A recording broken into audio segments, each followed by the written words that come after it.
Bienvenidos a Enturna, tu campus natural. Bien. Buenos días a todo el mundo.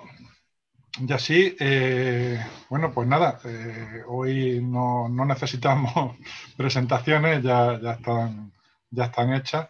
Simplemente pues continuamos donde lo dejamos ayer con Philip y con Yago. Esperemos que tengáis una mañana muy provechosa y nada, animaros a que bueno, lo estrujéis a preguntas y aprovechéis que las tenemos aquí disponibles. Bueno, chicos, os dejo con los alumnos. Gracias. Perfecto. Ya han empezado a poner algunas preguntas en el apartado preguntas y respuestas. Recordamos que es mucho mejor poner todo en el chat para no tener infinitas pestañas abiertas. Igualmente aquí preguntan buenos días. Quería preguntar primero, agradecer a Enturna. ¿Cómo? Si quiere lo pongo en el chat, así que lo tenemos. Sí, por allá. favor. Introducción en este sector. Lo considero muy interesante. También abre la posibilidad de dar a conocer otras tendencias más cerca. Vale, Raquel. Pues nada, yo creo que ya vamos a poder empezar. No sé si, como yo voy a empezar directamente luego con las transparencias, si querías tú decir algo antes de que entráramos directamente a la presentación, Philip. Solamente a lo mejor si queremos, hablamos un poco del día entero, no lo que queremos hacer hoy. Ayer lo miramos mucho, el tema del mercado, la segmentación del mercado y cosas así. Hoy nos queremos entrar un poco más, digamos, en algo más práctico aplicado a Andalucía y Granada. Y entonces empezamos, bueno, de calentamiento con algunas cosas más globales, pero nos vamos a entrar más y más allí haciendo un estudio comparativo, un poco de mercado, comparando Andalucía con otros sitios y luego también analizando un poco Andalucía y sus posibilidades y todo eso. Y ahí nos gustaría mucho que participéis mucho en el chat, ¿no? Eso es una posibilidad que, bueno, nosotros lo aprovechamos igual que a lo mejor vosotros, en el sentido de que nos ayuda mucho también captar un poco la idea que tiene la gente y la imagen, el autoimagen que tenéis vosotros y un poco para ponerlo, digamos, ¿no? en una visión un poco más global, ¿no? Eso es la idea del día de hoy, cómo queremos hacerlo hoy. Sí, yo voy también a contestar ahora, a empezar. Sí, hoy será bastante más interactiva la sesión. Bueno, dependerá de vosotros y vosotras si lo será de verdad. Y por otro lado, entraremos un poco más en el detalle de...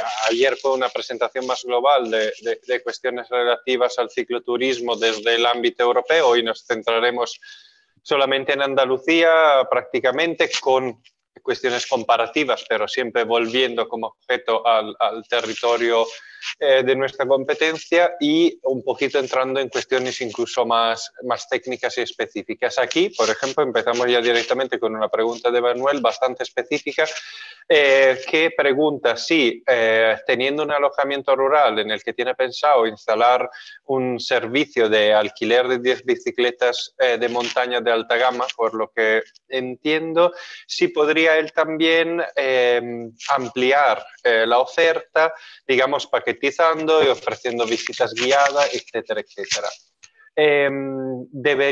¿Se puede hacerlo o tiene que pasar por una agencia de viaje? Mira, la cuestión es difícil de contestar en este momento porque justamente, y lo digo desde una perspectiva de agencias de viaje, se está reformulando a nivel de Junta de Andalucía la figura de la agencia de viaje, justamente abriéndola a más actores, por lo que es posible que dentro de no mucho tiempo cualquier actividad comercial pueda paquetizar experiencias. En este momento no es así.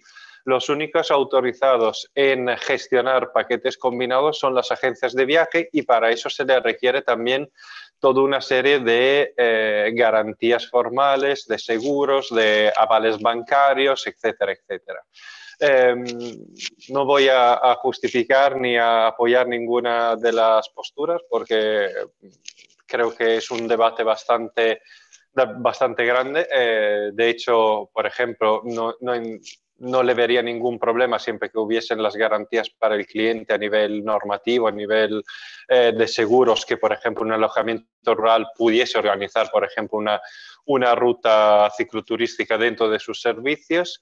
Hay gente que se pregunta si, por ejemplo, lo podría hacer el kiosco del pan, porque con el planteamiento que ponía la Junta podía hacerlo cualquier actor comercial, cualquier sujeto con personalidad jurídica comercial.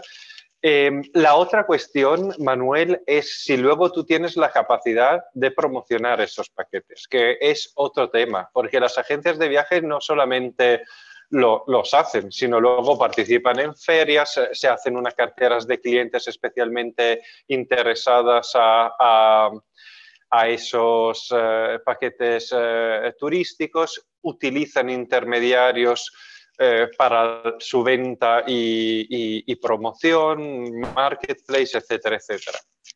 Así que, bueno, una vez que se den las primeras condiciones, donde seguramente tendrás que darte de alta en un seguro de responsabilidad civil para actividades y también un aval bancario por cancelaciones y todo ese tipo de situaciones, que tampoco sería un gasto enorme. Yo creo que para el nivel medio estamos hablando de unos 700 euros al año, más o menos, 600 para cubrir esos seguros. Bueno, lo siguiente sería si luego realmente puedes de forma totalmente autónoma llegar al cliente, porque al final todo el mundo, incluso quien es agencia de viaje, cuenta con otras agencias para acceder a otros mercados que muchas veces no es tan fácil penetrar en ellos, y muchas veces es porque hay gente que lleva 20 años ahí construyéndose su cartera de clientes. Y me gustaría saber qué se considera un paseo en kilómetros para un principiante en el mundo del cicloturismo. Pregunta complicada, depende, porque 8 kilómetros en vertical son como 50 en plano. Así que, bueno, depende del terreno en el que se realice. Yo personalmente te diría que unos entre 10 y 20 kilómetros en bicicleta es un itinerario que se hace con relativa facilidad. Una persona muy principiante que va muy despacio en bicicleta en una situación relativamente plana, una media de 8-12 kilómetros por hora los hace. Entonces, un paseo lo pondría sobre un par de horas, 3, por lo que estamos hablando de un margen de 12, 20 kilómetros. No sé, Philip, lo que opina, 25 incluso sin problema. Sí, bueno, también como tú lo dices, ¿no? Por ejemplo, si coges una vía verde que sí es mucho más fácil, puedes hacer 20, 25 kilómetros y la gente lo ven como un paseo, ¿no? Luego si hay mucha subida, incluso también mucha bajada, porque los principiantes le da mucho respeto, por ejemplo, ¿no? Así que también eso hay que mirar, y sobre todo una cosa que influye mucho es el tráfico. Entonces, si va por una carretera,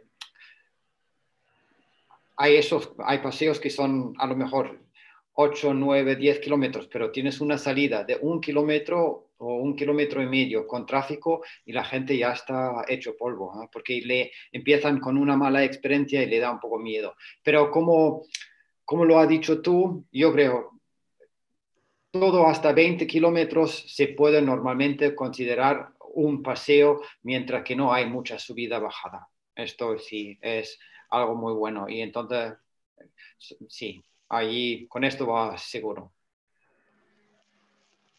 Creo que es mejor enfocarlo en tiempo usando la bici, pues eso, es correcto. Yo diría que son un par de horas, bueno, luego depende, porque 2 horas de verdad metiéndole subidas o un terreno irregular o bastante tráfico, hay que considerar siempre la componente psicológica también, que es una componente de estrés que vivimos en todas las actividades que hacemos, incluso a diario.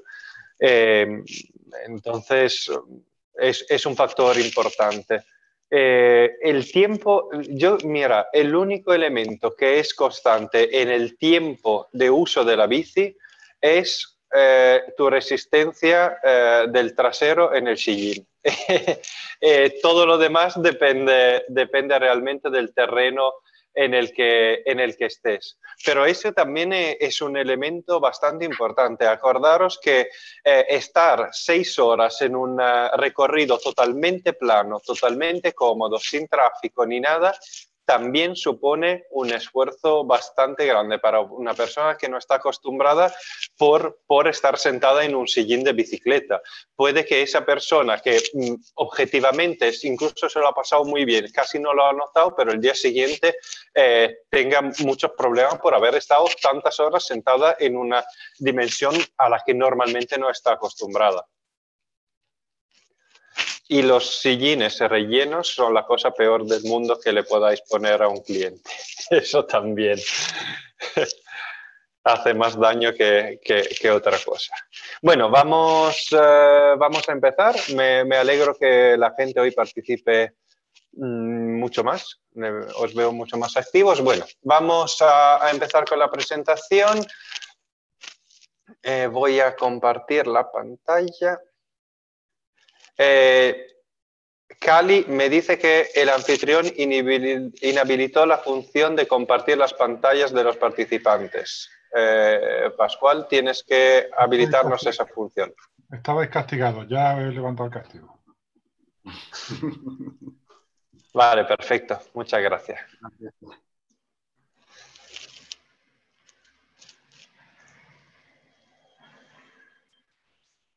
Bien.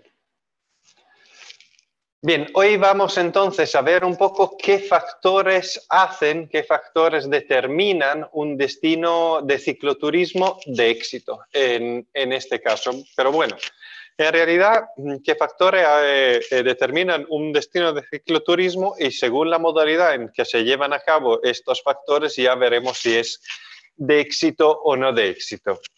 Vuelvo a empezar con una infografía que utilizó otra vez Bike Friendly en la consultoría para la Junta de Andalucía, pero aquí simplemente la voy a utilizar porque incluso me parece un poco confuso el tema de las flechas. Ignorar las flechas, me interesan algunas categorías que aquí aparecen, que creo que son líneas que demarcan un poco los ejes por los que tenemos que analizar los factores que entran en esa construcción de un destino cicloturístico. Primero, la distinción entre el papel de lo público, el sector público, y el papel del sector privado. Bueno, lo primero, hay que hacer una distinción muy importante entre ¿qué es a lo que se dedica lo público? Es la promoción del destino. ¿A qué se dedica lo privado? Pues comercialización, que podríamos llamar también promoción, pero de los productos y los servicios que se ofrecen. Esta distinción es bastante importante para mí y lo he descubierto también a lo largo de estos años, porque muchas veces nos esperamos directamente que el sector público nos promocione directamente nuestros servicios o nuestra empresa. Realmente es algo que también por estructura legal no pueden hacer y muchas veces se malgastan muchos recursos en pensar que la ayuda pueda ir en esa dirección. El sector público lo que hay que exigirle, como vimos también ayer, es ese trabajo de medio-largo plazo en la creación de canales para la comercialización, la creación de una imagen de cara al exterior y también la gestión de todos los recursos compartidos que existen en un territorio. Pero la cuestión de desarrollar nuevos productos, realizar inversiones con un cierto riesgo también, que luego se pueda amortiguar gracias a líneas de crédito, de ayuda directa de instituciones públicas, pero esa asunción inicial del riesgo y de la iniciativa es propia del sector privado y de las empresas que apuestan por un sector. Luego también en este círculo, ¿no?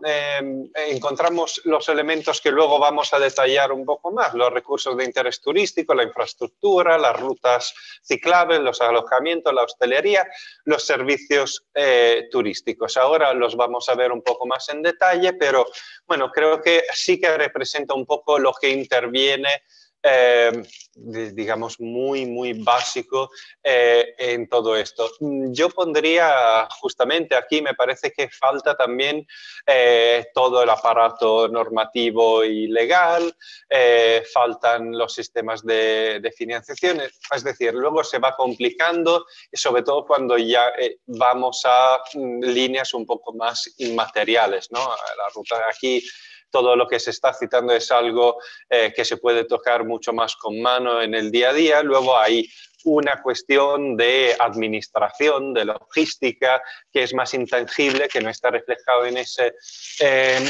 ese esquema, pero que también es importante. Bien, vamos entonces a ver cuáles factores intervienen desde el sector público. Aquí también en estas jornadas hay varias personas que pertenecen a la administración pública y tienen un papel de gestores y también de diseño de ese cuadro también normativo en el que se va a desarrollar estos proyectos, normativo, presupuestario, etcétera. Bien. Bueno, desde el sector público yo lo primero que claramente vería es la cuestión de promoción y difusión del destino.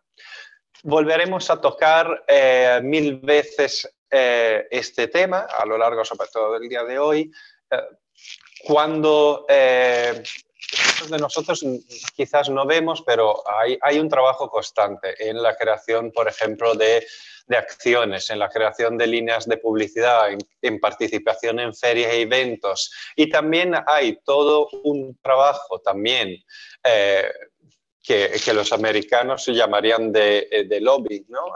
Simplemente de llevar esa temática dentro de momentos claves a nivel de debate o a nivel de toma de decisiones.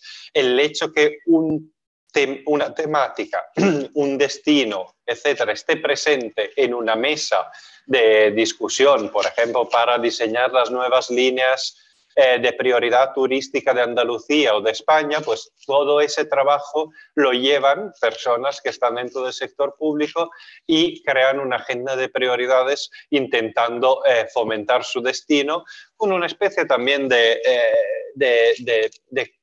competición entre ramas sectoriales o incluso destinos a nivel territorial. Luego tenemos el tema de las líneas de ayuda y financiación, que son cuestiones distintas. Voy a abrir también el chat por si alguien está escribiendo. Un segundo solamente.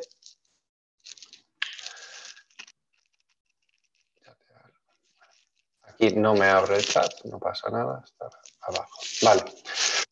Las líneas de ayuda y financiación. Este es otro elemento muy importante. Os invito siempre a mirarlo. Existen infinitas, bueno, infinitas no, pero hay muchas líneas de acción que son bastante interesantes desde el sector público.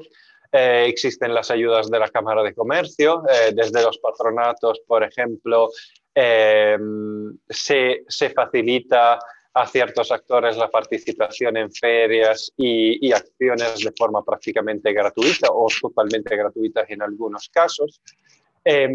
Todo lo que hemos estado viendo durante la pandemia también es un trabajo del sector público sobre la creación de líneas de financiación, como podría ser el ICO, con bajos tasas de intereses.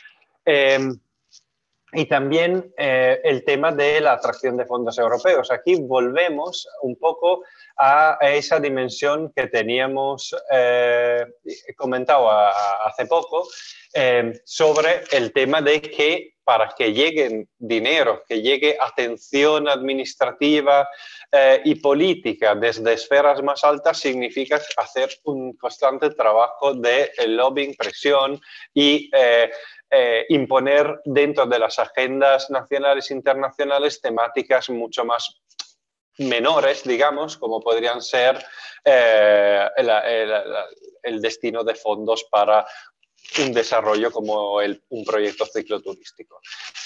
Luego pasamos claramente a cuestiones mucho más materiales, como el mantenimiento y mejora de vías ciclables, la señalización, iluminación de carreteras y vías ciclables. Estamos diciendo todo esto para hacer un poco una distinción entre lo que yo percibo como tiempo bien gastado a la hora de ir a nuestros administradores, ¿no? A solicitarle, mira, esto está mal y os toca a vosotros desarrollarlo, y cuando muchas veces confundimos un poco ámbitos de lo que deberíamos exigir, lo que deberíamos, por otro lado, sugerir y lo que realmente tendríamos que aportar nosotros desde el sector privado. Esa dinámica del sector público y sector privado es absolutamente fundamental, y más aún en la creación de un nuevo sector. Ahora mismo es cuando mayor interés tenemos los pequeños y medianos actores en entrar en esa dinámica de conversaciones y con el sector público, porque es cuando más posibilidad tenemos de entrar en este sector y garantizarnos una posición relevante cuando el sector ya esté más consolidado y más también abierto a todo el mundo, lo que significa abierto también a sujetos con muchísima más fuerza comercial o incluso simplemente económica o política casi que nosotros. Bueno, suponiendo que aquí los que estamos participando a este webinar somos todos pymes y no hay grandes corporaciones del turismo en este webinar. Bueno, otra cosa es todo aquel material informativo sobre el destino turístico. Estamos hablando de una guía. Antes eran principalmente de papel, creo que ahora mismo se pueden casi obviar las guías en papel. Otra cosa muy importante son las bases de datos. Esto es algo que sí que tenemos siempre que exigir a la administración pública y que sea fácilmente consultable. Yo os lo digo, los datos son un recurso muy importante. Si tenéis dinero para invertir en alguna dirección o tiempo para invertir en información, análisis de datos es una de las cuestiones más relevantes, porque de ahí podéis ver algunos nichos, algunos valores agregados, macrodatos, que sí que os pueden dar indicaciones sobre dónde nos meteros o dónde realmente merece la pena o es una apuesta más segura meteros. Siempre estamos apostando, nadie puede prever en diciembre de 2019 que en marzo hubiese una pandemia mundial que nos cerrara todos los negocios, pero sí que seguro que ya en diciembre de 2019 pues teníamos unos datos sobre el cada vez menor interés hacia la gran tour operación, el auge de otros sectores como este de la bicicleta o las experiencias en el ámbito turístico. Bien. Luego pongo, después de la base de datos, la app. La app la pongo con un punto de pregunta y aquí, bueno, yo no sé si luego Pascual me reñirá por eso, pero pocas veces he visto aplicaciones públicas que realmente resultasen funcionales al objetivo, con sobre todo promoción de destino. Yo creo que las app, por la complicación que suelen tener y la necesidad de mantenerse siempre al paso con las diferentes modas, son algo que se han desarrollado de forma más significativas desde el ámbito privado. Yo vería, por ejemplo, mucho más interesante que la administración pública recogiese toda la información sobre el destino de una forma, digamos, más comunicativa, como sería esa guía que hemos dicho que puede ser también y debería de ser sobre todo online, ofrezca de manera más técnica unas bases de datos consultables para que alguien, según las diferencias que hay en las diferentes ramas del sector, desarrolle app, al plural, no una, sino apps, que respondan a diferentes exigencias. Habrá personas que quieren saber exactamente cuántas calorías ha gastado, interfazarla con un reloj Garmin, un pulsómetro. Habrá otros que cuya cosa más importante es saber dónde están restaurantes, etcétera, etcétera. Por lo que yo creo que la dimensión realmente de la app es algo más bien que hay que facilitar, pero luego delegar. Luego, es muy, muy, muy importante su organización interna, entiendo, de tanto de la base de datos, que normalmente las bases de datos tienen esa característica, pero también de la guía de destino.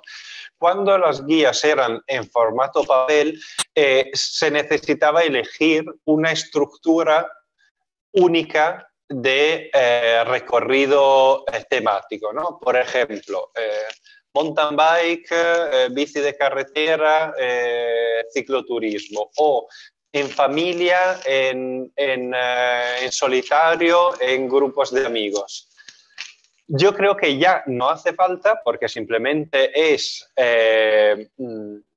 poner etiquetas a todos los tipos de sectores y variables que tienes y permitir una segmentación a través de un motor interno de búsqueda que pueda permitir diseñar a cada persona exactamente el tipo de información que quiere conseguir. ¿Para qué me tengo que yo meter en una base de datos o una guía que me está diciendo cuáles son todos los recorridos de Andalucía, de bicicleta de montaña, cuando yo sé que mi excursión va a ser solamente en la provincia de Sevilla? Pues también tendré que tener la capacidad de acotar cada vez más y ir directamente a la información que estoy buscando. Bueno, otra cuestión muy relevante, que es importante que se mueva desde el sector público, es la relación tan fundamental entre transporte público y bicicleta. A esto volvemos también a una de las cuestiones que dijimos al principio. Muchos actores del sector privados pueden decir, mira, para mí no es un problema porque justamente lo que es parte de mi negocio son los traslados de los grupos de turistas. Yo ofrezco shuttle que van al comienzo de las vías para bicicleta de montaña o subo para actividades de descenso. Esto no quita, porque casi nunca el sector público se pondrá a hacer un transporte que te va a llevar justamente en la punta del veleta para luego poder bajar. Lo que estamos hablando es crear una cultura de movimiento territorial con bicicleta, que por supuesto en muchos casos no será posible por las distancias o por el tipo de terreno. Y en ese caso será necesario que esa bicicleta se pueda trasladar en un tren, en un autobús, etcétera, etcétera.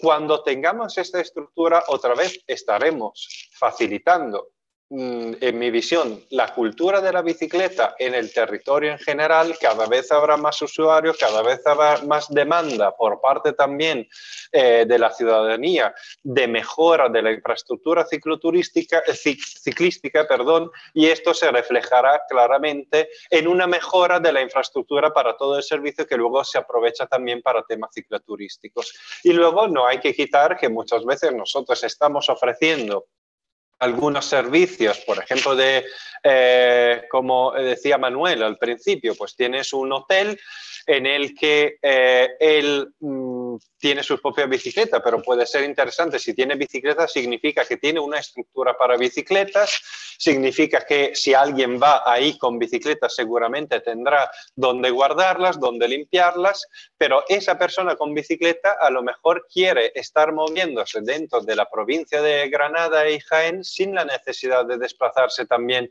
con un coche, porque algunos traslados justamente entre una estructura y la otra la quiere hacer con la bicicleta, y tener también un coche que tener que gestionar sería un problema, ¿no? Y en este caso, el crear una posibilidad de conexión y desplazamiento llevándote tu propia bicicleta creo que es importante. No nos olvidemos que, bueno, el turista, cicloturista extranjero también tiene esa lógica, pero que también hay un mercado muy importante y en alza que es la población española. La población española todavía tiene una cultura muy reciente del uso de la bicicleta que es en alza a nivel exponencial, y esto significa que cada vez más dedicará también recursos a realizar actividades de cicloturismo. Así que, bueno, el foco en la relación entre transporte público y transporte de bicicleta creo que es muy importante. Otra temática que luego me encantaría incluso debatir con algún administrador público y también con el sector privado, si alguien tiene una opinión sobre esto, es el tema de los distintivos de calidad. También lo hablo desde mi perspectiva. Por un lado, creo que son importantes para identificar aquellos actores privados, claramente, que han dado muestra de esforzarse para conseguir algunos objetivos de calidad y tener un nivel certificado a nivel de destino y también tangible, demostrable de calidad. El distintivo muchas veces se vende como un elemento de marketing de cara al cliente final. Bueno, yo no tengo, la verdad que no tengo datos. Aquí estoy hablando simplemente como sensación personal, pero creo que ya la elección, digamos, los canales por lo que se mueve la demanda a la hora de elegir un recurso turístico no se basan sobre estos distintivos de calidad. Depende mucho. Puede ser que en algunos casos alguien diga, ¡ay, qué bien! Tienen el distintivo de la Junta de Andalucía, pero lo descubre después de elementos que son mucho más de peso. La presencia en redes sociales, la presencia en las búsquedas de Google, la presencia en marketplace que son intermediarios para la comercialización, por lo que todos estos niveles realmente esconden esos distintivos de calidad y llegamos a verlos solamente cuando ya la decisión prácticamente está tomada. Entonces, ¿para qué serviría esto? Yo creo que podría servir mucho más para cuestiones internas al destino en términos, por ejemplo, de facilitar, ganar más puntos a la hora de solicitar una ayuda o acceder a líneas de financiación, si existen bases de datos a las que puedan acceder también agencias extranjeras, porque ya yo estoy siempre hablando de los distintivos en relación al público final, al cliente individual, pero también muchos de nosotros tienen clientes profesionales, tienen agencias, tienen otros tour operadores del sector. En ese caso, sí que estos actores profesionales puede ser que miren o que vosotros en una situación de contexto comercial como una feria, como una reunión de trabajo, podáis poner encima de la mesa ese elemento y que se valore. Pero ya os digo, es algo que tiene mucho más sentido para mí a nivel profesional y a nivel interno del destino para crear un ciclo virtuoso de imitación entre diferentes actores, facilita a aquellos que cumplan algunos criterios de calidad el acceso a una serie de ventajas, pueden ser fiscales, pueden ser de acceso a financiación y fondos, pueden ser de presencia y visibilidad dentro de esas bases de datos de cara a otros actores profesionales. En mi vida sigo pensando que hay 4 o 5 distintivos a los que yo, por ejemplo, he hecho caso, incluso antes de meterme en el sector como un actor activo, digamos, sino cuando era simplemente turista, y creo que todos los conocemos, el Michelin, Routard, Lonely Planet, son algunas, pero son iniciativas privadas que ya han trabajado a nivel global sobre sobre implantar en la cultura del turismo ese imaginario, ese logotipo como algo que hace referencia a cuestiones de calidad. Y también que se juegan la cara a través de ese sello, ¿no?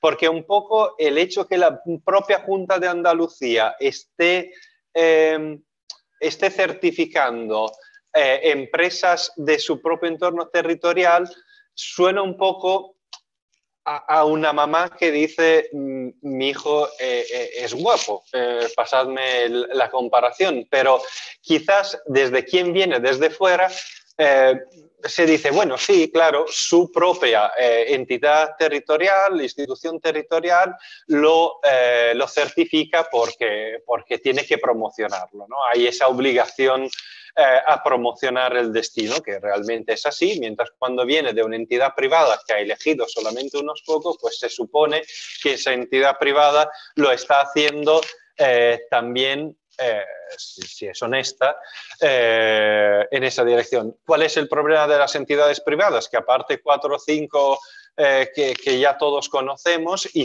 probablemente ellas también, porque a mí me ha pasado, pues detrás hay un business de las certificaciones de los sellos y cada vez más se va desvirtuando también el sector privado de la certificación porque al final es quien más paga, quien más ofrece dinero y quien más está dispuesto a pagar para una consultoría es quien consigue ese sello de calidad. Así que bueno, aquí está el debate abierto, lo hablaremos, no creo que sea totalmente inútil, pero sí que por otro lado habría que darle una vuelta importante a la cuestión de los certificados distintivos y sellos. Bien, pasamos al siguiente punto, la mejora de las infraestructuras deportivas. ¿Por qué? Porque las infraestructuras deportivas muchas veces son el fulcro sobre el que pivotean los grandes eventos deportivos o todo un mercado sobre retiros, alto rendimiento, etcétera, etcétera. Por lo que si nosotros tenemos buenas infraestructuras deportivas que muchas veces son públicas o con participación pública, seguramente aumentaremos la capacidad atractiva de nuestro destino. Además, lo haremos atrayendo deportistas profesionales o de élite que a su vez promocionan el destino con su propia presencia. Así que ese es otro elemento que yo veo muy importante. Mejora de la normativa en materia y control de su respeto. Actividades, cuestión directamente, por ejemplo, policial. Un ejemplo clásico. El hecho que se respete la viabilidad y las distancias de seguridad de los coches hacia las bicicletas. Yo soy de los que sí cree que es fundamental que incluso se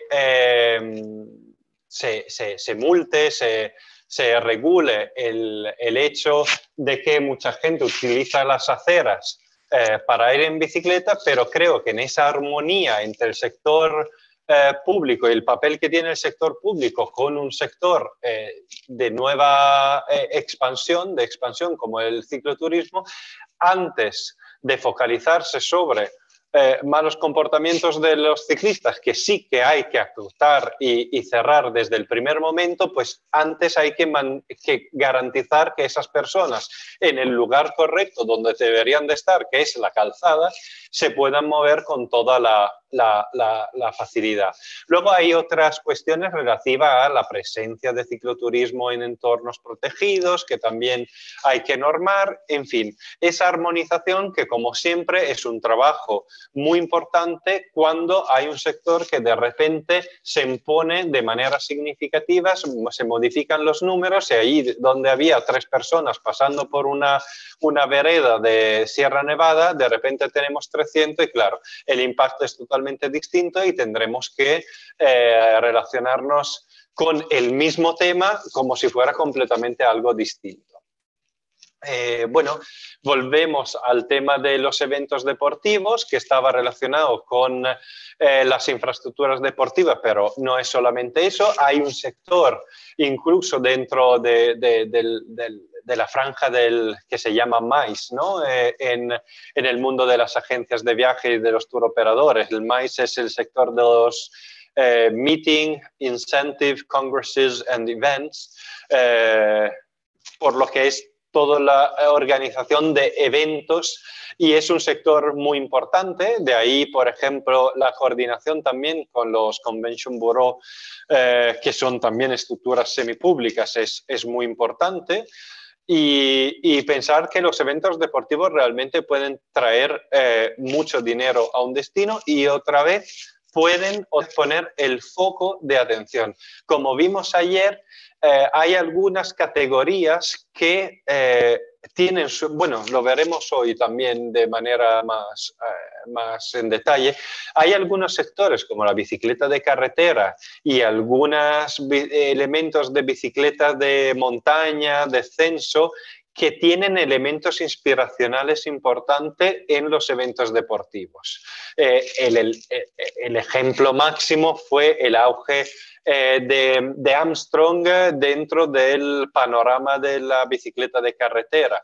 Cuando Armstrong empezó a ganar todo lo que ganó, pues de repente creó un mercado que fue el norteamericano del cicloturismo o del cicloturismo en bicicleta de carretera.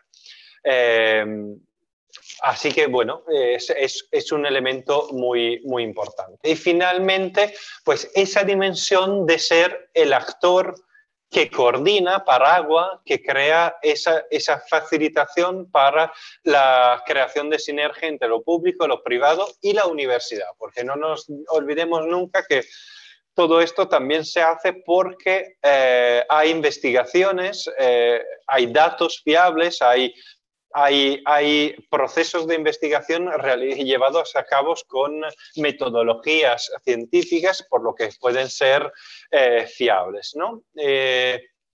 Bueno, lo que es una cadena de valor que encontramos en cualquier proceso productivo y en este caso es más importante y creo que el papel del sector público como agente un poco más neutral pues sería justamente coordinar y el de la universidad sería validar cuando el sector privado es justamente el que lo tiene que llevar a cabo y tiene la capacidad de permear. Para mí eso siempre ha sido uno de los elementos más importantes del sector privado, la capacidad de actuar rápidamente y saber adaptarse a todos los subnichos posibles que se crean dentro de un sector que para alguien que está dentro de la administración pública y se relaciona desde arriba, un top-down como relación, es mucho más difícil de ver, de experimentar en el día a día, de tener la capacidad de reacción y de entendimiento en sus detalles.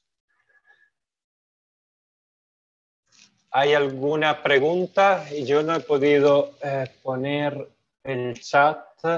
Voy a volver. Lo estoy mirando yo, Iago. Felipe, si tú estás mirando el chat... Ah, por fin, aquí lo he podido poner. No, veo que no hay más preguntas. Vale. Entonces, pues vamos a ver lo que podemos aportar desde el sector privado. Ya he podido compartir en una de las dos pantallas que tengo el vídeo y el chat, así que pude también verlo a la vez que estamos hablando. Bien, el sector privado.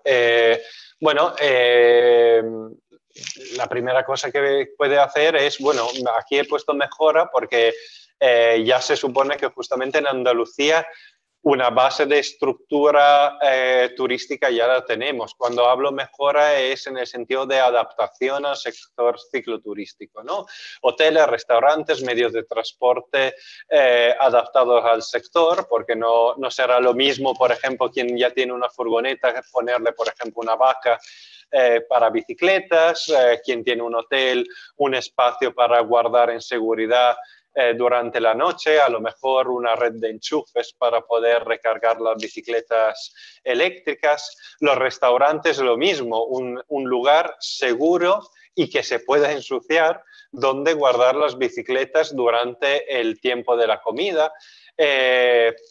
También un espacio para todos los enseres, porque mucha gente no le gusta llevarse los guantes y el casco a la comida. En fin, esa multiplicidad de detalles que luego dependerán también de la ubicación que tiene vuestro alojamiento, vuestro restaurante, etcétera. Tendrá un público diferente y en función a eso pues tendréis que justamente esa capacidad de saber bajar al detalle de la realidad contingente que tiene el sector privado, y mientras que el público tiene que estar hablando del sector en su totalidad, haciendo muchas veces unas simplificaciones que es natural que no lleguen a leer el detalle de las necesidades. También es importante tener una red de talleres de mecánica distribuidos a nivel territorial. Es muy importante porque ya lo veremos. Mañana y pasado entraremos en detalle con el curso del guía de cicloturismo. Hay cuestiones que claramente puede realizar un guía ayudando a sus clientes, pero hay muchas otras cuestiones que lo que necesitas es un taller de mecánica a una distancia razonable y con capacidad de gestión rápida de un problema, porque el día siguiente lo que tienes que hacer es seguramente volver a arrancar. Por lo que esa red de talleres de mecánica, otra vez, el sector público podrá facilitar, incentivar su creación, pero luego es la iniciativa privada la que la va a llevar a cabo. Tiendas especializadas, muchas veces los he puesto casi juntos porque muchas veces tanto las tiendas especializadas como los talleres de mecánica ocupan el mismo lugar. Luego el renting también es un sector muy importante. También muchas veces el renting está metido junto con un taller de mecánica dentro de una tienda especializada que también tiene ropa y otras cuestiones, pero bueno, lo vamos a separar porque por otro lado se pueden separar y se dan muchos casos en que una cosa no conlleva a la otra. Aquí he puesto no os olvidéis de las playas. Lo digo porque el sector de renting casi siempre se piensa, y es muy correcto, como renting, por ejemplo, 10 bicicletas de alto nivel para hacer descenso en Sierra Nevada, bicicletas de carretera de carbono, etcétera, etcétera. Es decir, un renting bastante especializado, pero hay un sector muy importante y es una de las razones, yo creo, por ejemplo, por la que en la zona de Cádiz se da tanto el interés por el cicloturismo, es también porque todas las zonas costeras tienen mucha actividad de renting por horas y esa actividad es un sector económicamente relevante. Luego volvemos, junto con el renting de bicicleta, pues también tenemos todo el equipamiento, ¿no? Los GPS, las alforjas. Hay personas que cuando llegan directamente lo que solicitan es que se le dé prácticamente la totalidad de lo que necesitan. El bombín o las herramientas para hinchar las ruedas. etcétera.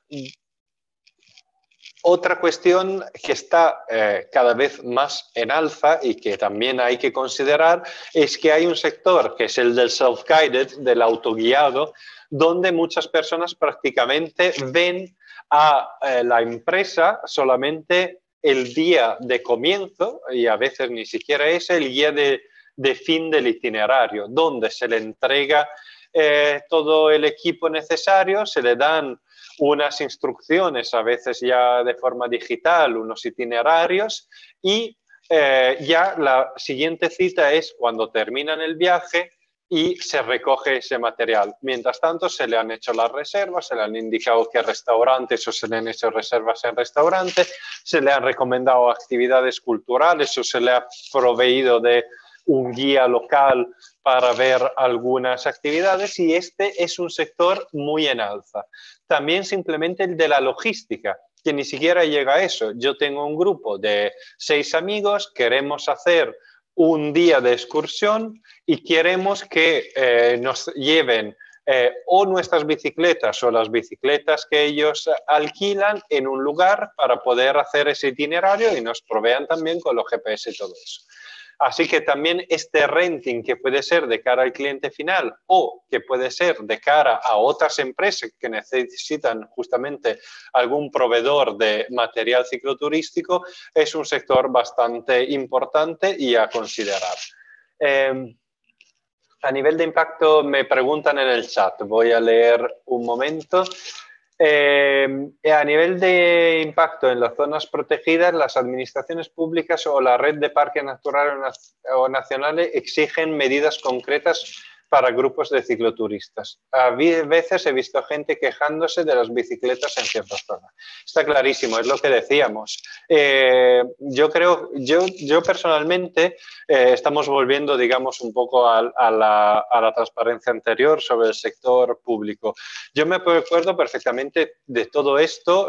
Yo soy de un pueblo de montaña de los Apennini en Italia, justamente entre Emilia-Romagna y Toscana. Desde muchas generaciones, desde mis abuelos, pues tenemos mucha afición por los bosques, y hay mucho uso de los bosques por parte de la población local que va a recoger setas, castaña, etcétera. De repente, yo me acuerdo, en los 90 aparecieron las bicicletas de montañas en los bosques. Seguramente ha habido también en los años 80 o de veces puntual. El problema es cuando esa cantidad, esa masa se convierte en masa crítica y empieza a necesitar una legislación mucho más ad hoc. Y aquí estamos en esta fase. Aquí es cuando justamente la administración pública tiene que hacer un esfuerzo muy grande en adecuar las normas preexistentes a la realidad actual y además implementar sistemas de control para que esto realmente se lleve a cabo. Y si esto significa limitar la actividad cicloturística en ciertas zonas, yo soy el primero que absolutamente apoya esto. Creo que, y lo hablaremos después, no es solamente una cuestión de sostenibilidad en los términos que se utiliza ahora, sino de viabilidad del sector en el medio y largo plazo. Porque uno de los riesgos más grandes que hemos tenido, yo creo, en el sector turístico en los últimos 30 años es la quema de recursos. Allá donde vamos, transformamos directamente los recursos por lo que era el atractivo para el entorno, para la clientela, pues es lo primero que llegamos a estropear y espantamos a la misma clientela, la transformamos en una clientela mucho más de masa que busca productos estandarizados, por lo que en el medio y largo plazo los pequeños y medianos actores que operaban localmente con una variedad de productos y con una diferenciación y una precisión en el desarrollo en relación con el territorio, pues van suplantados por grandes actores internacionales que llevan a cabo productos estandarizados que les sirven en cualquier territorio y van a consumir cada vez más el territorio hasta simplemente tener que trasladarse a otro porque realmente lo que le importa es sacar el máximo rendimiento en el menor plazo de tiempo posible, porque total, territorios a explorar hay infinitos. Nosotros que vivimos aquí no tenemos infinitos, tenemos este solamente. Así que esta temática de restricciones, si en un primer momento puede ser que nos limite en cierta medida nuestra actividad, yo creo que en el medio y largo plazo hace que sea viable y sea de más difícil penetración por parte de aquellos actores que realmente pueden un poco expulsarnos o transformar este sector en algo para nosotros de difícil penetración. Espero haber contestado lo que es, otra vez, aquí estamos también hablando de siempre lo que es mi opinión, luego abriremos y hablaremos de diferentes opiniones. Yo no puedo evitar razonar en todo esto según mis ideas y mis experiencias también personales. Bien, otra cosa, volviendo a la transparencia, el desarrollo de productos, claramente es algo típicamente propio del sector privado. Nosotros somos los que luego tenemos que exigirle a la administración pública lo mejor de fomentar esa línea de productos. Si nosotros somos capaces, además, y en eso es muy importante incluso la solidaridad entre desde un punto de vista formalmente competidores locales. Si hay 4 agencias por ejemplo, o 5 talleres de mecánica, que es más evidente que cada uno podría hacer en parte el trabajo que hace el otro, en este momento creo que es mucho más interesante juntarse, hacer peso y exigir a la administración pública promocionar o realizar iniciativas de visibilización de esa red de talleres, más que intentar ver en el otro un posible competidor. Porque realmente lo que hace falta más en este momento es que emerja esa red desde una situación bastante escondidas. Tenemos recursos que más sufren por invisibilizados que por inexistentes o por competición de otros. Bueno, la promoción de los productos, lo que dijimos, eso es típicamente competencia de las agencias de viajes, por un lado, que es su función más típica, y luego cada uno de los actores pues tendrán que realizar una promoción de sus productos, redes sociales, presencia web, presencia en feria, etcétera, etcétera. La paquetización de servicios, lo vimos antes con Manuel, eso es ahora mismo prerrogativa exclusiva de las agencias de viaje, veremos el día de mañana. De todas formas, la paquetización es algo que os digo, no es para nada fácil y vender un paquete muchas veces resulta más complicado que vender productos puntuales, o más bien dicho, hay muchos menos actores interesados en comparte el paquete que, por supuesto, comparte productos sueltos. Es que estás aumentando la complejidad del producto, por lo que disminuyes la base de demanda. Aún así, la paquetización es la que realmente al final es más rentable y define con sus características en parte lo que es un destino, por lo que sí que hay que ir en la dirección de la paquetización y ya dejo abierta la cuestión de quién debería llevar a cabo esa promoción de los paquetes. Bueno, la organización de los eventos deportivos es como lo he puesto, aquí me he dejado un pequeño error, en colaboración con el sector público. Lo dijimos anteriormente, aún así los eventos deportivos muchas veces están fomentados o organizados por entidades privadas. Es también un sector de negocio bastante importante para todos aquellos que quieran dedicarse. Entra dentro del sector de la organización de eventos. Va a requerir de muchos más actores. Aquí, claramente, cuando hay un evento deportivo ya estás involucrando agencias de viaje, estás involucrando los talleres de mecánica, las tiendas especializadas, el renting muchas veces, el sector del transporte y, por supuesto, en la gran mayoría de los casos, puesto que los eventos deportivos cicloturísticos necesitan un uso extensivo del territorio, tienen que contar con un apoyo importante de la administración pública.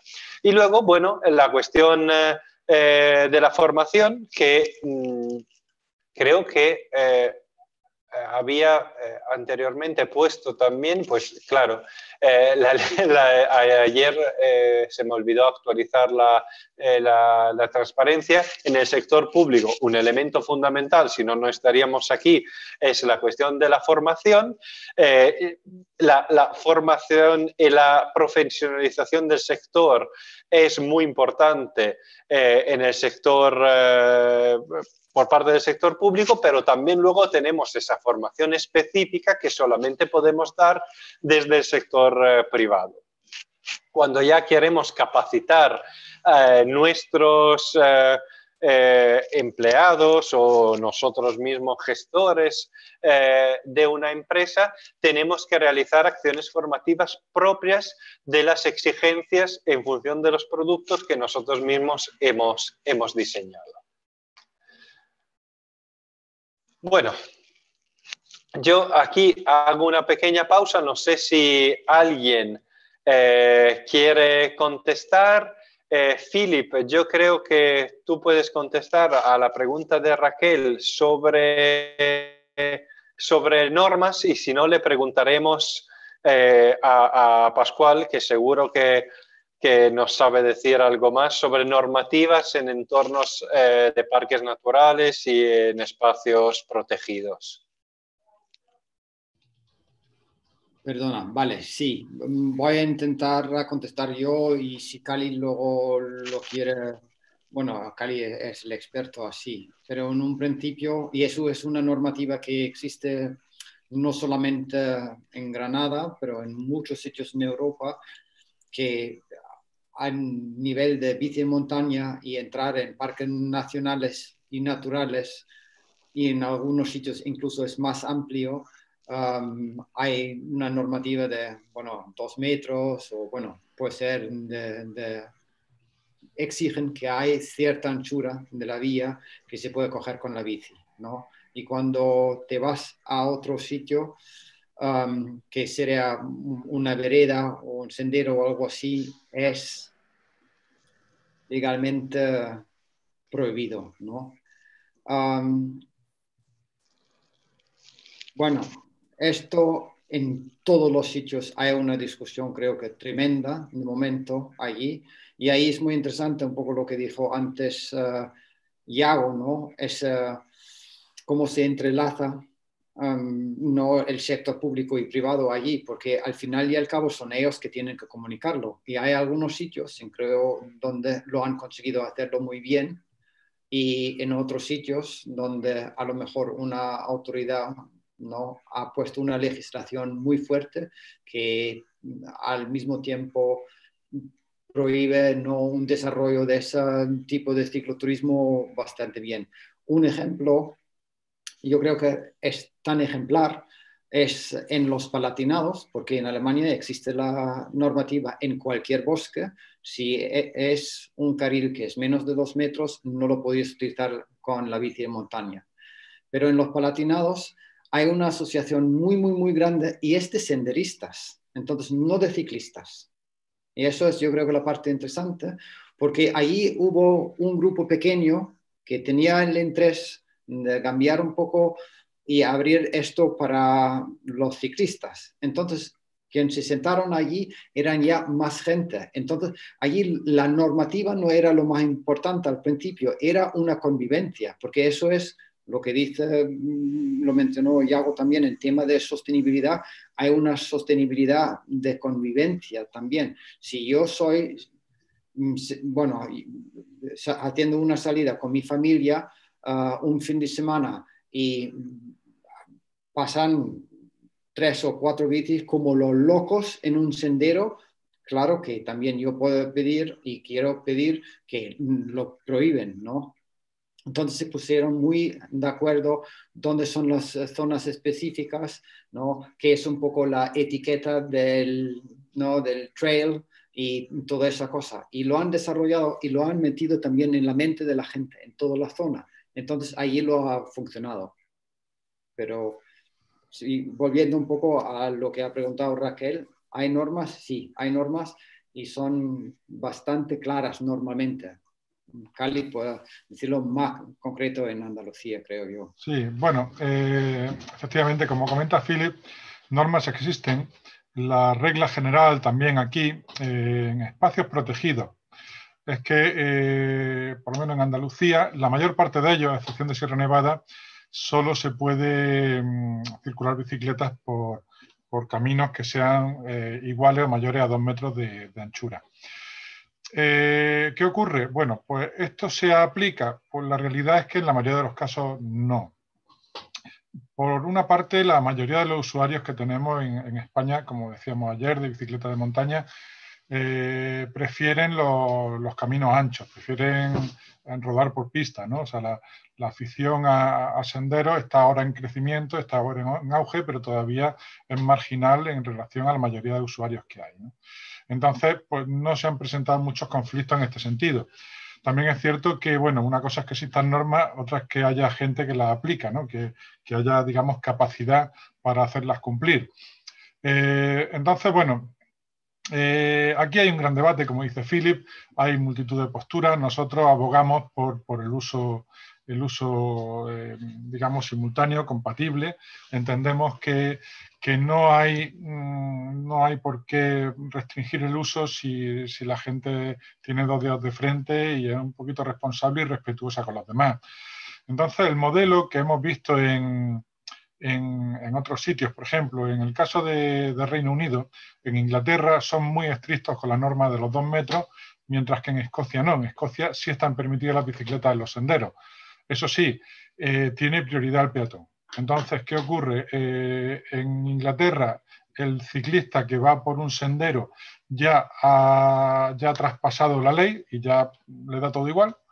Entonces ya digamos es un proscrito, mientras que en Escocia cuando lo hace dentro de un marco legal y lo hace normalmente atendiendo a ese respeto al peatón, y la realidad es que en Inglaterra se producen muchísimos conflictos y eso lo seguimos a través de los foros de las asociaciones en las que estamos integrados, y mientras que en Escocia apenas hay conflictos, ¿no?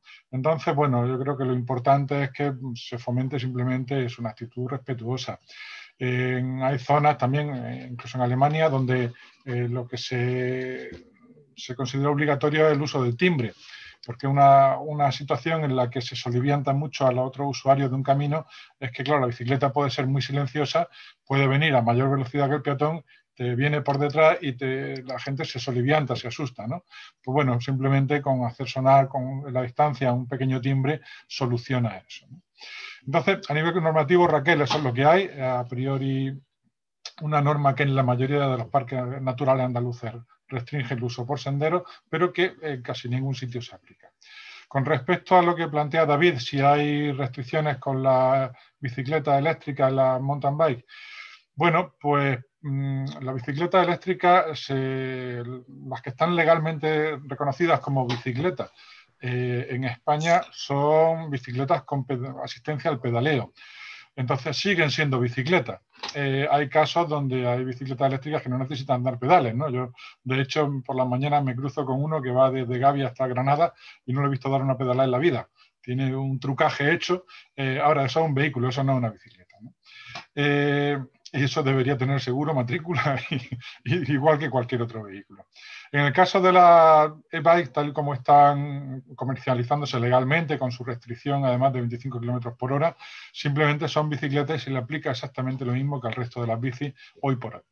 En Estados Unidos es diferente. En Estados Unidos, por ejemplo, sí, que además son bastante radicales en cuanto a la gente que hace mountain bike, son como muy estrictos y muy puristas, ¿no? Pues allí sí tienen bastantes restricciones y diferenciación de e-bike y de bicicleta. Pero aquí en España no hay ninguna. Bueno, Philip, yo creo que se ha respondido. Creo que iba a seguir Philip, ¿no? No, sigo yo, en realidad. Vale. Bien. Bueno, entonces vuelvo... vale. Ahora os decía, si tenéis que decir algo, me parece que no, por la huida colectiva. Vale, vamos a ver entonces, bueno, una vez que hemos identificado lo que se aporta y lo que deberían de ser las tareas del sector público y cuáles son las del sector privado, vamos a ver, una vez puesto en conjunto esas dos facetas, cómo eso revierte en el ciclo de experiencia de un viaje cicloturístico de un cliente, ¿no? Entonces, también aquí hemos utilizado una infografía que encontramos en el estudio de la Junta de Andalucía sobre el sector y creo que es interesante ver este ciclo, porque hay algunas etapas que muchas veces nos olvidamos. La primera es la de la inspiración, que aquí además han escrito mal, sería inspiración, y es un elemento fundamental. Aquí, en la etapa de la inspiración, como vemos, actúan diferentes factores y actúan diferentes sujetos que promocionan esa inspiración. Por un lado, claramente está el destino que se promociona como zona de interés. Veremos luego algunos casos que lo han hecho con especial éxito.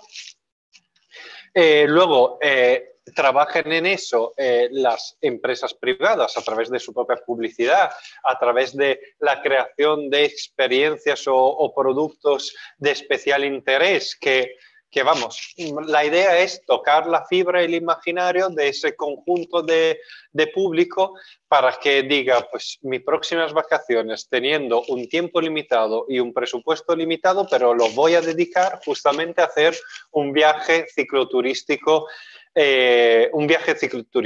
¿Dónde? Pues he visto que en Andalucía hay mucha oferta, no lo he estado nunca, me encantaría. Pues vamos allá. Entonces ya pasamos en el proceso de decisión. El proceso de decisión justamente viene en esa segunda etapa de estoy inspirado a hacer que mis vacaciones sean cicloturísticas, ahora tengo que decidir el cuándo y el dónde. Y el cuándo y el dónde es gracias a ese sistema de facilidades y de sensación de solvencia del destino sobre diferentes aspectos.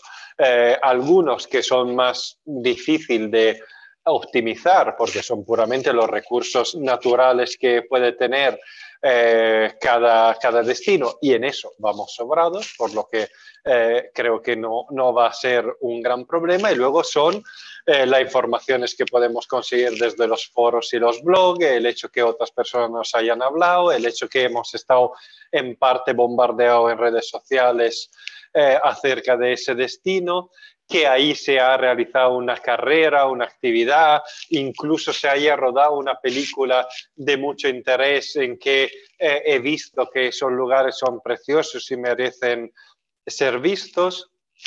Y ahí me voy a decantar justamente por ese destino. Pues bien, luego viene el tema de la planificación en la reserva. Aquí justamente yo diría que en parte puede ayudar todavía, pero de forma muy residual, esa red de información pública, porque uno de cada muchos todavía hace una llamada a una oficina de información turística antes de tomar la decisión y realizar reservas, pero realmente ya el tema de planificación y reservas se hace principalmente online y utilizando los recursos que nosotros como actores privados estamos ofreciendo de forma directa o mediada por parte de agencias o marketplace. Creo que todo el mundo está familiarizado con el concepto de marketplace. Son, por ejemplo, Viator, Get Your Guide, Musement, etcétera, etcétera. Aquellos agregadores de oferta que luego llegan con mucha más facilidad y potencia a la demanda, pero a cambio de una comisión por parte de los actores locales. Por lo que realmente es muy ambigua la función que tienen esos intermediarios, porque por un lado es verdad que facilitan al trabajar como en grande escala sobre un público a nivel también internacional, tocando prácticamente todos los mercados, invirtiendo grandes cantidades en posicionamiento.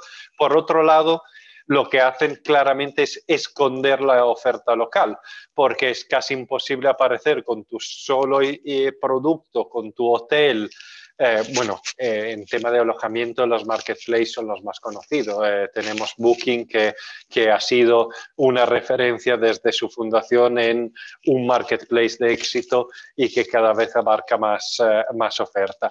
Pues bien, es muy difícil estar por encima de Booking en la promoción de tu propio alojamiento, por lo que tienes que pasar sí o sí por ese aro del 15, 25 hasta 30% de comisión. Bien, tenemos la planificación y la reserva, pasamos al viaje. Es interesante, aquí han puesto un avión, a lo mejor podríamos haber puesto una bicicleta, porque realmente el viaje no es solamente el traslado, sino en el concepto del viaje es la realización de la experiencia. Es interesante porque ahora nos damos cuenta visualmente que lo que para la gran mayoría de los que estamos aquí como empresarios o gestores de servicios locales, para nosotros el viaje es el 90%, estamos aquí, tenemos que estar con ellos desde la mañana hasta la noche en muchos casos, haber planificado cualquier actividad, por lo que esos 8 días para nosotros son el elemento fundamental. En el proceso global es nada más una de las etapas y ni siquiera la que ocupa más tiempo en la experiencia del cliente. Puede ser que el proceso de inspiración puede haber durado años, eso es un proceso a veces también inconsciente de muchas cuestiones, pero la decisión puede tomar días, la planificación puede durar semanas y luego la etapa siguiente también es una etapa muy importante que muchas veces también es importante para el cliente mismo, el hecho de poder devolver parte de su experiencia a su entorno social de forma directa o de forma virtual a través de las redes sociales. Y es un elemento muy importante para nosotros porque es una forma de difusión y publicidad prácticamente, no prácticamente, gratuita, que si hemos gestionado con inteligencia durante el viaje el fomentar que esa difusión de experiencias se realice teniendo en cuenta nuestro nombre, nuestra marca, nuestro destino, pues entonces estaremos trabajando de una forma casi más eficaz que la participación en ferias o el gasto en gestión de redes sociales nuestras, etcétera, etcétera. ¿Por qué? Porque esta capacidad que tienen a día de hoy nuestros clientes de dar difusión a su experiencia de viaje cuando ha sido positiva es multiplicadora de efectos y además no tiene esa barrera de sospecha que es cuando tú promocionas tu propio producto. Está clarísimo que tú vas a hablar bien de tu producto porque es el tuyo, pero ya que lo haga una persona que ha estado utilizándolo y lo hace de cara a los terceros, se supone que lo hace de forma totalmente desinteresada. De ahí que la mitad de las reseñas que hay en Amazon y en grandes portales de venta, casi todas son de pagos, pero intentan imitar o intentan jugar con la ambigüedad de haber sido clientes genuinos. ¿Por qué? Porque transmiten mucha más seguridad sobre que su reseña es real y fidedigna. Pues yo no sé si antes de hablar del tema de sostenibilidad, Philip, ¿querías decir algo más? Y si no, concluyo con el tema de sostenibilidad. Por mí puedes seguir con lo de la sostenibilidad, porque como tocamos algunos puntos, luego en el caso práctico más no podemos desarrollarlo allí. Vale, perfecto. Paso directamente entonces al tema de sostenibilidad, entendido bien, ¿no? Voy a tratarlo ahora y luego creo que ya vendría la pausa antes de empezar con el segundo bloque. Sí, creo ¿Vale? que sería hacerlo así. Vale, perfecto. Pues sobre el tema de sostenibilidad, ¿por qué hemos puesto el tema de sostenibilidad en este curso y en este momento después de haber analizado el tema de la esfera del sector público y del sector privado? Porque ya es una de esas palabras claves dentro de el ámbito turístico en general, yo diría de la actividad empresarial y de la actividad económica en general en todos sus frentes, y aún más en aquel ámbito del turismo que se relaciona con la naturaleza, bueno, es de manera más significativa. Hace unas semanas realizamos un curso de 4 horas sobre sostenibilidad en ámbito turístico, por lo que yo aquí voy a dar solamente unas pinceladas y me gustaría nada más eso, introducirlo como un elemento a tomar en cuenta, aunque no es este el ámbito en el que tocarlo de forma profundizada. Sostenibilidad. Primero, es fundamental entender que los principios, que la sostenibilidad es un tema también de moda. Es un tema de moda, es un tema que ha penetrado totalmente dentro de las instituciones nacionales e internacionales, por lo que es un elemento que ya se ha puesto prácticamente en todas las líneas directrices a la hora de realizar implementar una iniciativa, fomentar un sector, etcétera, etcétera. Tenemos que enfrentarnos al tema de la sostenibilidad, tenemos que introducirlo dentro de nuestra también narrativa propia de nuestra empresa, porque va a ser fundamental a la hora de relacionarnos tanto con otras empresas y aún más con la administración pública. Es importante que la administración pública la ponga dentro de sus líneas directrices a la hora de diseñar y promocionar un destino, pero a la vez tenemos que saber que no existe un concepto único de sostenibilidad, que es muy diferente hablar de sostenibilidad cuando está en boca de una administración pública y cuando está en boca de un operador, digamos, final de un servicio, y sobre todo que conlleva también muchas cuestiones algo críticas y algo... ¿cuál es la palabra? Ahora se me está escapando. Bueno, que no es tan sencillo abordar el tema de la sostenibilidad, conlleva, digamos, muchas trampas ambiguas. Eso, tiene muchas ambigüedades, muchos riesgos y muchas trampas que pueden esconderse detrás del concepto y la promoción de la sostenibilidad.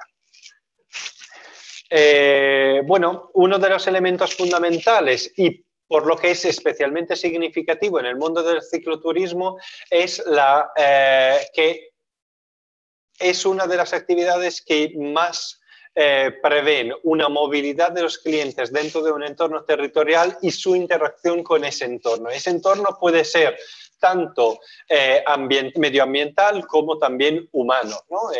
Nuestros clientes que se van en bicicleta, pasan por una ciudad, pues se paran en un bar, tienen una relación directa con los entornos humanos y sociales que hay, con los entornos culturales, gastan esos recursos y también es fundamental, y lo veremos más en el curso de guía de mañana y pasado, cómo es el guía mismo, por ejemplo, media a la hora de poder dar claves para esa interacción con el entorno, para esa interacción con los productos culturales de una comunidad y directamente con las personas del lugar.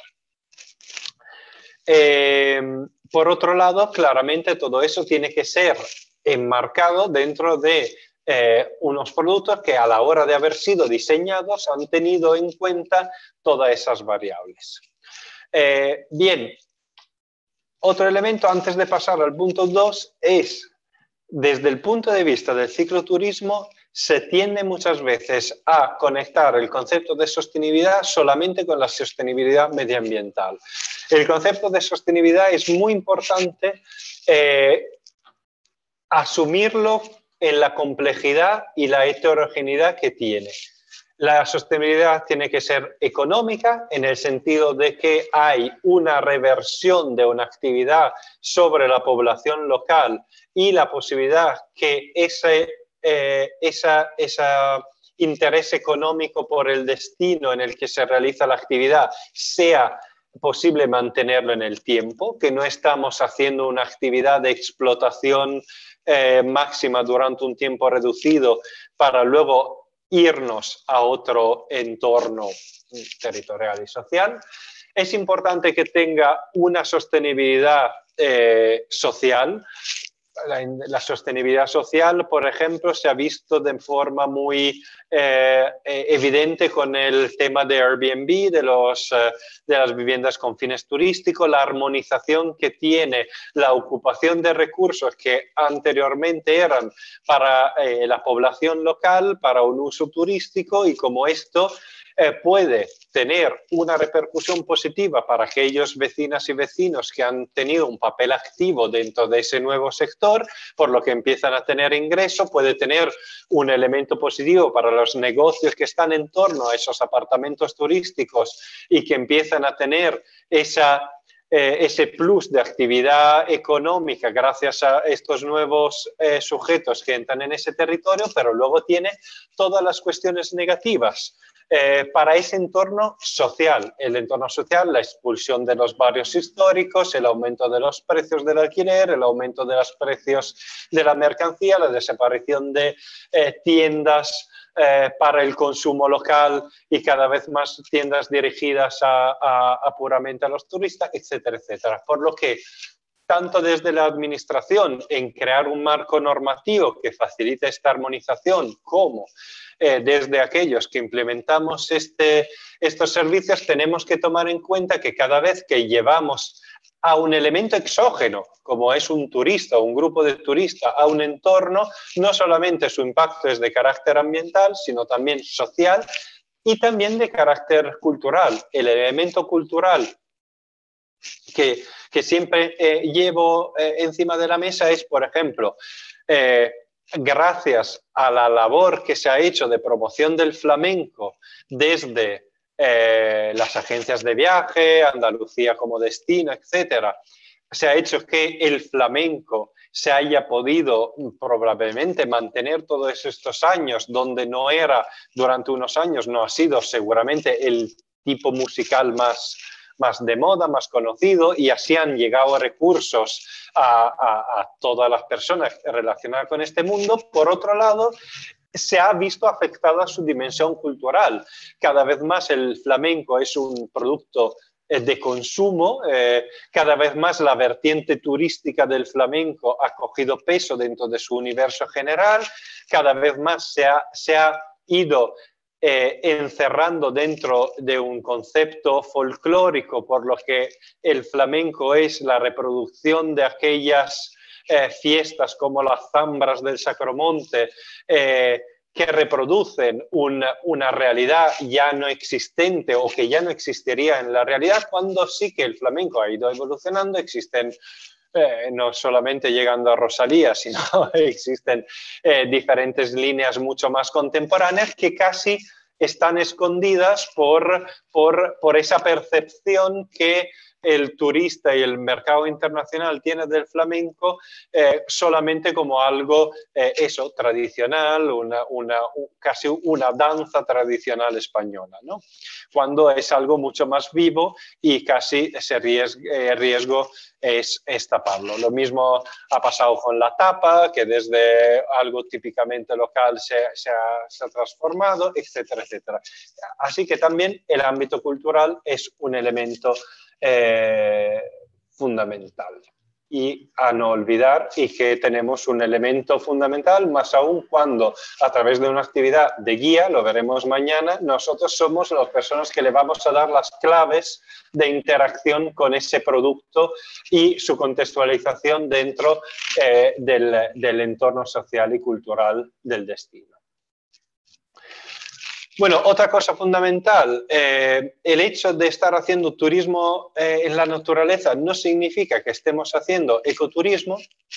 Esto es algo que parece obvio, pero no lo es tanto cuando vamos a ver en los aparatos promocionales de muchas empresas, simplemente por el hecho de estar en el medio ambiente estoy haciendo ecoturismo. Pues no, el ecoturismo es un tipo de turismo en la naturaleza que además se ciñe a elementos de sostenibilidad, responsabilidad y relación con el territorio. Turismo en la naturaleza se puede hacer de mil maneras. Muchos turismos en la naturaleza han devastado entornos naturales. Así que ojo, porque además creo que desde aquellas personas que sí que estamos sensibilizados y intentamos llevar a cabo una forma más responsable de turismo, todas aquellas otras empresas o todas aquellas instituciones que venden cualquier tipo de turismo en la naturaleza como ecoturismo, lo que se están haciendo es echar abajo nuestra labor que hemos llevado a cabo durante años justamente, y nuestros esfuerzos y nuestras limitaciones de negocio, porque ceñirse a reglas ecosostenibles significa limitar tu negocio. Sí, puede ser que luego lo promociones y que crees una imagen más seductora para ciertos tipos de público, pero en el mismo momento en que tú tienes un guía, un equipo, por ejemplo, lo traslado a un ejemplo no cicloturístico porque es lo que nos dedicamos nosotros principalmente. Pues yo, que voy a limitar mis grupos de visitas guiadas por el centro de Granada a 20 personas, claramente voy a tener una desventaja competitiva económica con respecto a las personas que la hacen con 30 participantes, que es el máximo permitido legalmente. Si ambos nos presentamos como empresas sostenibles simplemente porque la otra persona pues no está utilizando un altavoz, que además es ilegal, porque es un ejemplo práctico, pues esa empresa realmente está mermando y atacando mi esfuerzo en esa dirección.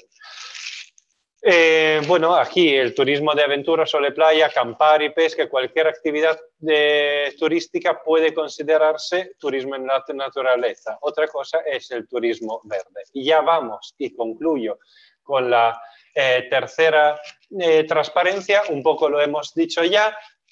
Un gran riesgo es que los atractivos turísticos, los elementos que más atraen, sean los que a su vez causan su propia muerte por el éxito que van a tener. Las cascadas del Niágara ya es un parque temático de atracción. Yo estuve allá en la parte canadiense, que por lo menos es mejor, pero la parte americana se ve desde lejos, es increíble. Tú vas a un lugar de la naturaleza que ya no tiene nada de sensación de natural. Justamente se ha transformado totalmente. Por lo que muchas veces nosotros mismos, creo que una de las cosas más inteligentes que podamos hacer como empresas de turismo activo, como guías, es decidir que algunos lugares no tenemos que meterlo dentro de nuestra ciertos lugares, itinerarios y recursos, no tenemos que meterlos incluso dentro de nuestra cartera de servicios. Tenemos que tener la madurez de preservar nuestro entorno natural y no verlo solamente como un territorio de negocios. Bueno, yo lo hablo porque lo hemos hecho. Lo hemos hecho desde otra perspectiva, que nosotros como empresa no hacemos turismo, pero hemos decidido, por ejemplo, en algunas áreas más frágiles de entorno urbano, porque hay áreas frágiles también en entornos urbanos, no pasar por ahí con nuestros tours, porque sabemos que habrían impactado de manera muy negativa. Aquí justamente voy a introducir muy rápidamente la paradoja de Benidorm.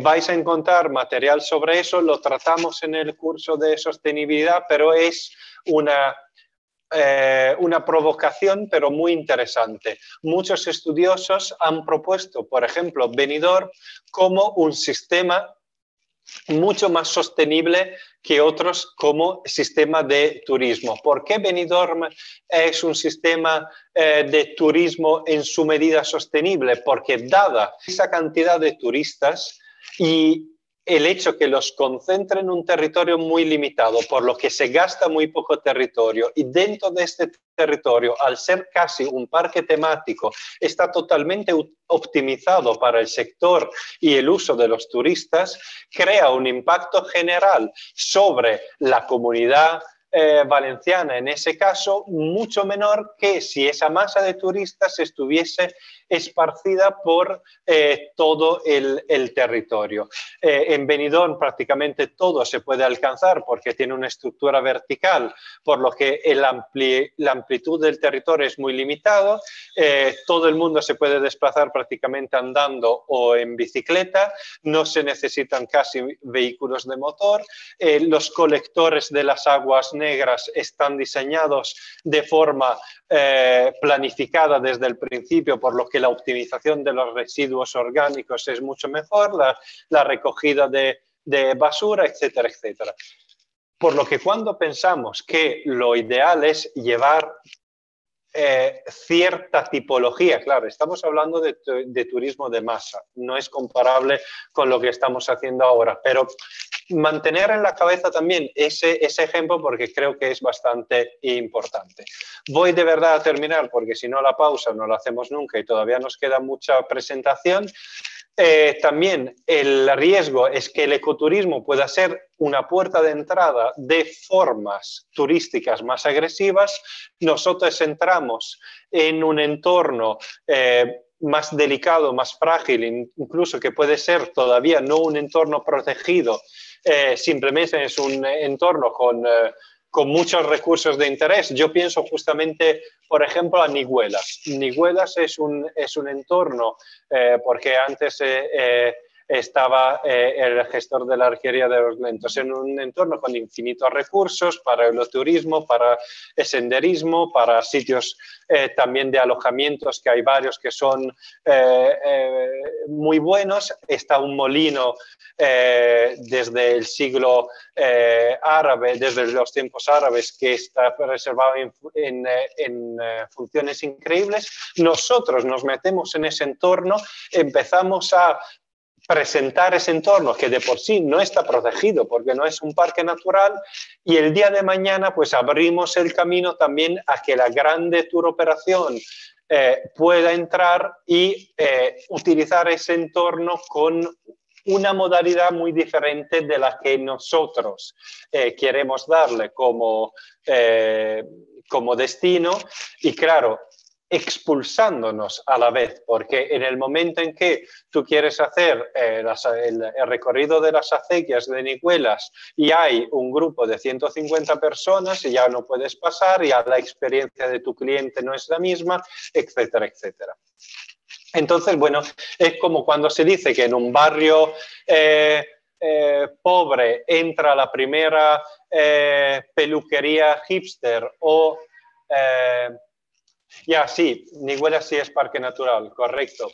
Estoy diciendo simplemente el entorno urbano, no en las afueras de Niguelas. Perdón, porque es cierto que luego he hablado del camino de la acequia y eso ya es puramente parque natural. Pero bueno, que el aforo, la llegada de coches no está limitado, ¿no? Si no es la misma cuestión que lleguemos 30 personas en bicicleta o 15 personas a que lleguen 8 autobuses en ese sentido, ¿no?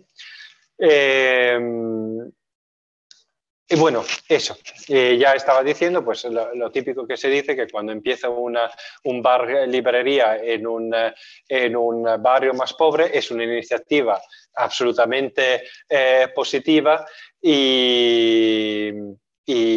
pero eso es la primera puerta de entrada a que muchas veces ese barrio sufra un proceso de gentrificación con expulsión de vecinos, etcétera, etcétera.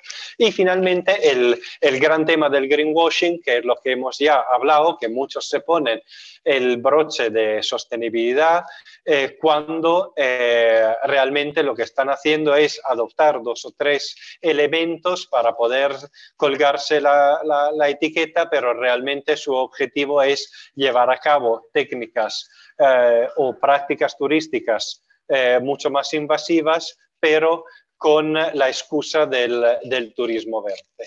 Aquí hay muchísima literatura, tenemos que ser nosotros mismos que tenemos más interiorizado y más sensibilizado en esa dirección de turismo sostenible, vigilar a aquellos actores que hacen un uso puramente instrumental de estas etiquetas. Yo con esto creo que podíamos dejar un momento espacio a las preguntas y ya pasamos a la pausa y ya volvemos en la última hora de trabajo. Vamos directamente a la pausa, que da a la gente tiempo para escribir algunas preguntas y luego nosotros lo podemos leer y seguimos, y creo que no, si podemos contestar todo eso un poco al final, cuando hemos terminado, vamos a darnos un poco de prisa para que tengamos media hora, algo a lo mejor al final, para tener un poco más interacción, si no te parece. Sí,